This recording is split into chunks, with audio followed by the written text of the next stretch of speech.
ओम शांति। मैं मनसा को शक्तिशाली बनाने वाली सहज सफलता मूर्त आत्मा हूँ। सफलता मेरा जन्म सिद्ध अधिकार है।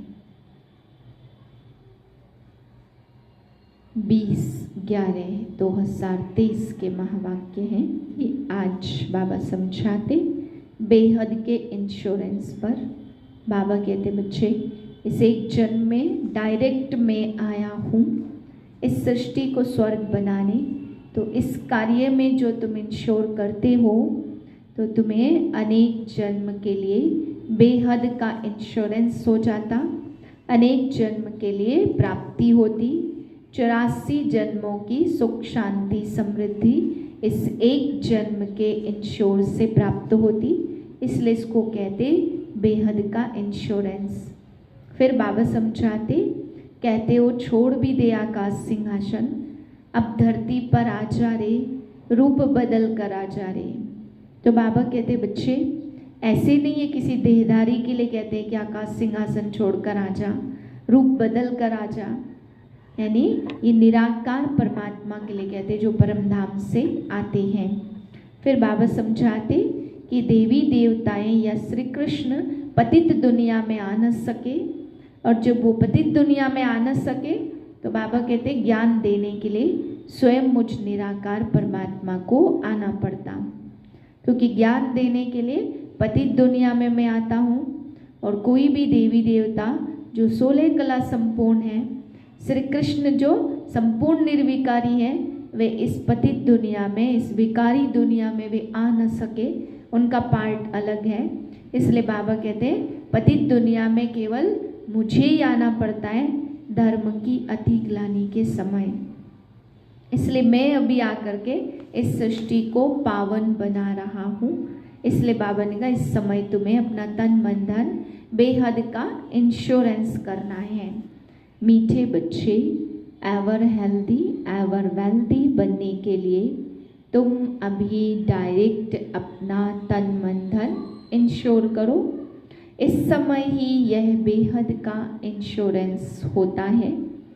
प्रश्न है, आपस में एक दूसरे को कौन सी स्मृति दिलाते उन्नति को पाना है? उत्तर है, एक दूसरे को स्मृति दिलाओ अब नाटक पूरा हुआ, वापस घर चलना है। अनेक बार यह पाठ बजाया, 84 जन्म पूरे किए, अब शरीर रूपी वस्त्र उतार घर चलेंगे। यही है तुम रूहानी सोशल वर्कर की सेवा। तुम रूहानी सोशल वर्कर सबको यही संदेश देते रहो कि देह सहित देह के सब संबंधों को भूल बाप और घर को याद करो। गीत है, छोड़ भी दे आकाश सिंहासन, अब धरती पर आ जा रे। ओम शांति। जहाँ गीता की पाठशालाएं होती हैं वहाँ अक्सर करके यह गीत गाते हैं। गीता सुनाने वाले पहले यह श्लोक गाते हैं कि यह जानते तो नहीं है कि किसको बुलाते हैं। इस समय धर्म ग्लानि है, पहले है प्रार्थना, फिर वह रेस्पॉन्स करते हैं आओ फिर से आकर गीता ज्ञान सुनाओ, क्योंकि पाप बहुत बढ़ गए हैं। वह फिर रेस्पॉन्स करते कि हाँ, जबकि भारत के लोग पापात्मा दुखी बन जाते हैं, धर्म ग्लानि हो पड़ती है, तब मैं आता हूँ। स्वरूप बदलना पड़ता है, जरूर मनुष्य तन में ही आएंगे ना।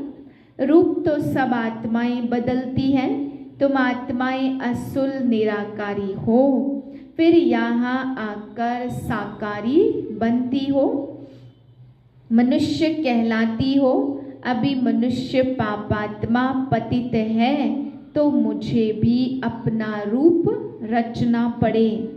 जैसे तुम निराकार से साकारी बने हो, मुझे भी बनना पड़े।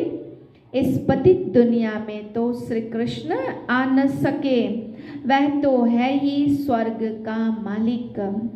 समझते हैं श्री कृष्ण ने गीता सुनाई, परंतु श्री कृष्ण पतित दुनिया में आ न सके। उनका नाम, रूप, देश, काल, एक्ट सब बिल्कुल अलग है। यह बाप बतलाते श्री कृष्ण को तो अपने माता पिता हैं, उनके माँ के गर्भ से अपना रूप रचा। मैं तो गर्भ में जाता नहीं हूँ, मुझे रथ तो जरूर चाहिए। मैं इनके जन्मों के अंत के जन्म में प्रवेश करता हूँ। पहला नंबर तो है श्री कृष्ण, इनके बहुत जन्मों के अंत का जन्म हुआ 84वां जन्म, तो मैं इसमें ही आता हूँ। यह अपने जन्मों को नहीं जानते हैं। श्री कृष्ण तो ऐसे नहीं कहते कि मैं अपने जन्मों को नहीं जानता। भगवान कहते जिसमें मैंने प्रवेश किया है वह अपने जन्मों को नहीं जानता। मैं जानता हूँ श्री कृष्ण तो राजधानी का मालिक है। सतयुग में है सूर्यवंशी राज्य विष्णुपुरी, विष्णु कहा जाता लक्ष्मी नारायण को। कहाँ भी भाषण होता है तो यह रिकॉर्ड काफ़ी है, क्योंकि यह तो भारतवासी खुद गाते हैं। जब धर्म प्रायः लोप हो जाए तब तो फिर से गीता सुनाऊं। वही धर्म फिर से स्थापन करना है। उस धर्म के कोई मनुष्य ही नहीं है, तो फिर गीता का ज्ञान कहाँ से निकला? बाप समझाते सतयुग त्रेता में कोई शास्त्र आदि होते नहीं है। यह सब है भक्ति मार्ग की सामग्री। इन द्वारा मेरे साथ कोई भी मिल नहीं सकते। मुझे तो आना पड़ता, आकर सबको सदगति देता हूँ। वाया गति सबको वापस जाना पड़ता है।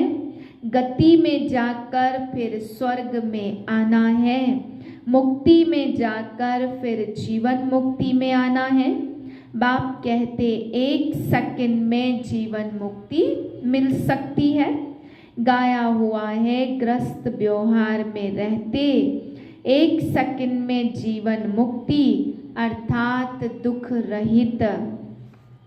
सन्यासी तो जीवन मुक्त बना न सके, वह तो जीवन मुक्ति को मानते ही नहीं है। इन सन्यासियों का धर्म सतयुग में तो होता नहीं है। सन्यास धर्म तो बाद में आता। इस्लामी, बौद्धि आदि यह सब सतयुग में नहीं आएंगे। अभी और सब धर्म है, बाकी देवता धर्म है नहीं। वे सब और धर्मों में चले गए हैं। अपने धर्म का पता नहीं है। कोई भी अपने को देवता धर्म का मानते नहीं है। जय हिंद कहते भारत की जय। भारत की हार कब होती है? यह थोड़ी कोई जानते। भारत की जय तब होती जब राज्य भाग्य मिलता, जब पुरानी दुनिया विनाश होती और हार करता है रावण। जय करते हैं राम, जय भारत कहेंगे, जय हिंद नहीं। अक्षर बदल दिया है। भारत के अक्षर अच्छे अच्छे हैं, ऊंचते ऊंच है भगवान। कहते हैं मेरा कोई माता पिता नहीं, मुझे अपना रूप आपे ही बनाना पड़ता है। मैं इसमें प्रवेश करता हूँ। श्री कृष्ण को माता ने जन्म दिया, मैं तो क्रिएटर हूँ। ड्रामानुसार यह भक्ति मार्ग के लिए सब वेद शास्त्र बने हुए हैं। यह बड़ी समझने की बातें हैं। इसमें बड़ी रिफाइन बुद्धि चाहिए। तुम तो ऊंचते ऊंच हो, परंतु इन बड़े आदमियों को भी मान देना पड़ता है। तुम्हें सबको बाप का परिचय देना है।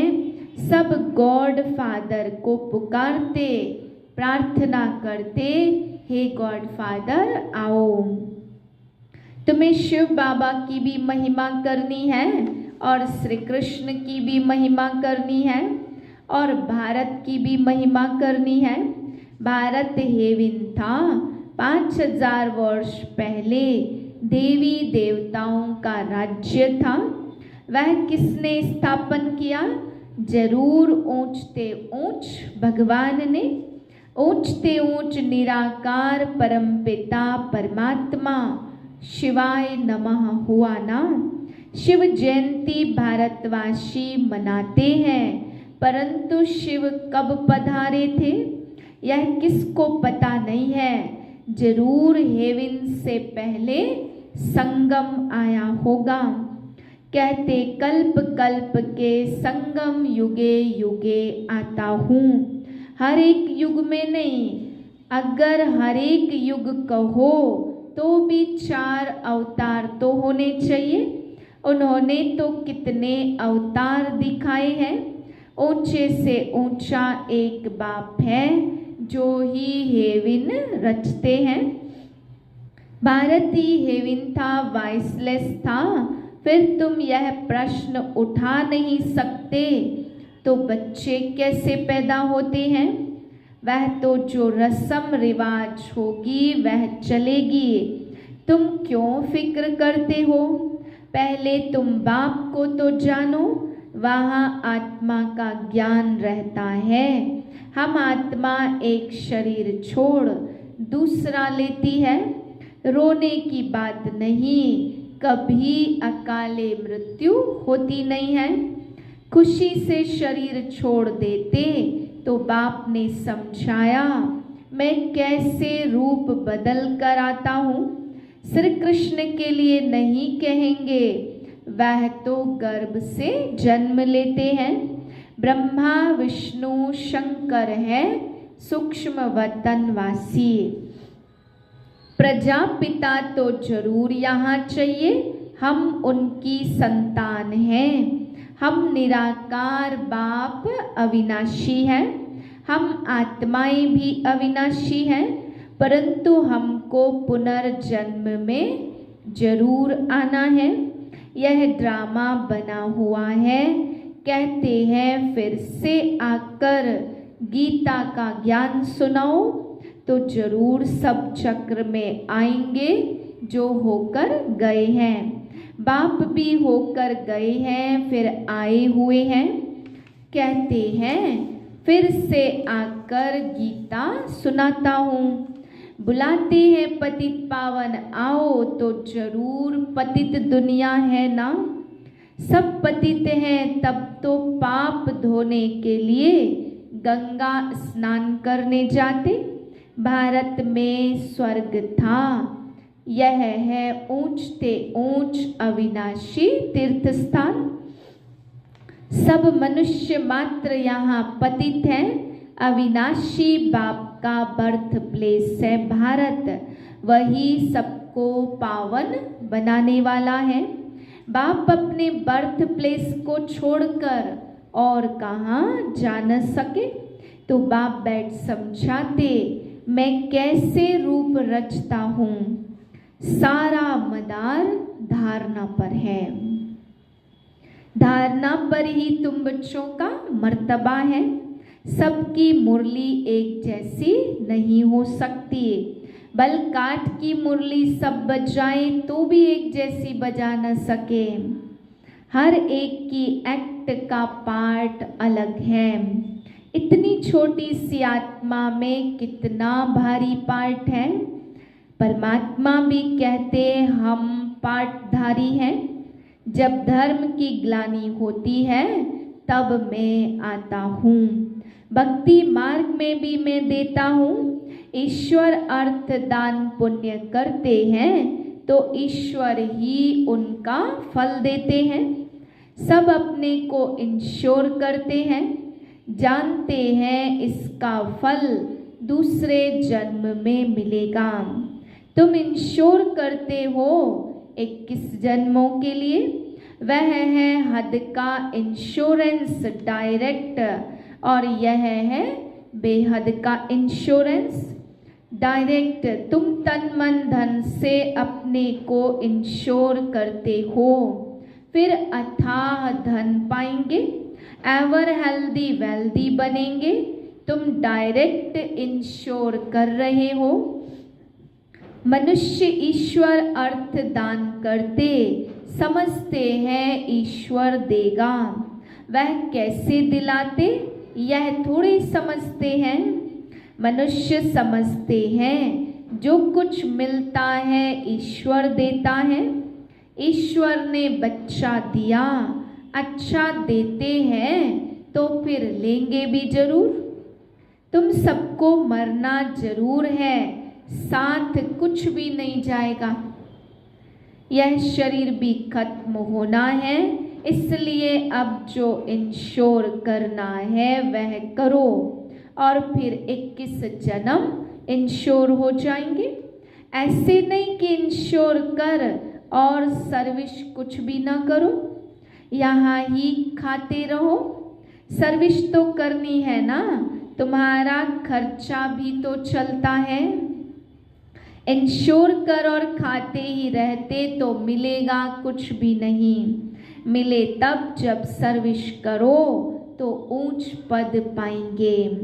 जितना जो जास्ती सर्विस करते उतना जास्ती मिलता है। थोड़ी सर्विस तो थोड़ा मिलेगा। गवर्नमेंट के सोशल वर्कर भी नंबरवार होते हैं, उनके बड़े बड़े हेड्स होते, अनेक प्रकार के सोशल वर्कर्स हैं। वह है जिस्मानी और तुम्हारी है रूहानी सर्विस। हर एक को तुम यात्री बनाते हो। यह है बाप के पास जाने की रूहानी यात्रा। बाप कहते देह सहित देह के सब संबंधों को और गुरु गोसाई आदि को भी छोड़ो, माँ में कम याद करो। परम पिता निराकार है, साकार रूप धारण कर समझाते हैं। कहते हैं मैं लोन लेता हूँ, प्रकृति का आधार लेता हूँ। तुम भी नंगे आए थे, अब फिर सबको वापस जाना है। सब धर्म वालों को कहते हैं मौत सामने खड़ा है। यादव कौरव खलास हो जाएंगे, बाकी पांडव फिर आकर राज्य करेंगे। बाप समझाते सभी धर्म वालों को वापस जाना है, मौत सामने खड़ा है। एक दो को स्मृति दिलाते अब जाना है। जो फूल होंगे वह आ जाएंगे। अच्छे अच्छे फूल आते हैं और फिर माया का तूफान लगने से गिर पड़ते हैं। फिर ज्ञान की संजीवनी बूटी मिलने से उठ पड़ते हैं। बाप भी कहते हैं तुम शास्त्र पढ़ते आए हो, बरोबर इनके गुरु आदि भी थे। बाप कहते गुरुओं सहित सबकी सदगति करने वाला एक ही है। एक सेकंड में मुक्ति, जीवन मुक्ति। राजा रानी तो प्रवृत्ति मार्ग हो गया, वाइसलेस प्रवृत्ति मार्ग था। अब संपूर्ण विशस है, वहाँ रावण का राज्य होता नहीं। रावण का राज्य आधा कल्प से शुरू होता है। भारतवासी ही रावण से हार खाते हैं। बाकी सब धर्म वाले अपने अपने समय पर सतो रजो तमो क्रॉस करते। एक आत्मा शरीर छोड़ दूसरा नया शरीर लेती। बाप कहते मैं जन्म मरण में नहीं आता हूँ, मेरा कोई बाप हो नहीं सकता। सबको तो बाप है। श्री कृष्ण का भी जन्म माँ के गर्भ से होता है। यही ब्रह्मा जब राज्य लेंगे तब गर्भ से जन्म लेंगे। इनको ही ओल्ड से न्यू बनना है, 84 जन्मों का ओल्ड है। मुश्किल कोई को यथार्थ बुद्धि में बैठता और नशा चढ़ता है। यह कस्तूरी नॉलेज है खुशबूदार। अच्छा, मीठे मीठे सिकिलदे बच्चों प्रति माता पिता बाप दादा का याद प्यार गुड मॉर्निंग। रूहानी बाप की रूहानी बच्चों को नमस्ते। हम रूहानी बच्चों की रूहानी बाप को नमस्ते। धारणा के लिए पहली पॉइंट, रूहानी सोशल वर्कर बन सबको रूहानी यात्रा सिखलानी है। अपने देवी देवता धर्म की सैपलिंग लगानी है। दूसरी पॉइंट है, अपनी रिफाइन बुद्धि से बाप का शो करना है। पहले स्वयं में धारणा कर फिर दूसरों को सुनाना है। वरदान है, वाचा के साथ मनसा द्वारा शक्तिशाली सेवा करने वाले सहज सफलता मूर्त भव। जैसे वाचा की सेवा में सदा बिजी रहने के अनुभवी हो गए हो, ऐसे हर समय वाणी के साथ साथ मनसा सेवा स्वतः होनी चाहिए। मनसा सेवा अर्थात हर समय हर आत्मा के प्रति स्वतः शुभ भावना और शुभ कामना के शुद्ध वाइब्रेशन अपने को और दूसरों को अनुभव हो। मन से हर समय सर्व आत्माओं के प्रति दुआएं निकलती रहे, तो मनसा सेवा करने से वाणी की एनर्जी जमा होगी और यह मनसा की शक्तिशाली सेवा सहज सफलता मूर्त बना देगी। स्लोगन है, अपनी हर चलन से बाप का नाम बाला करने वाले ही सच्चे सच्चे खुदाई खिदमतगार हैं। ओम शांति।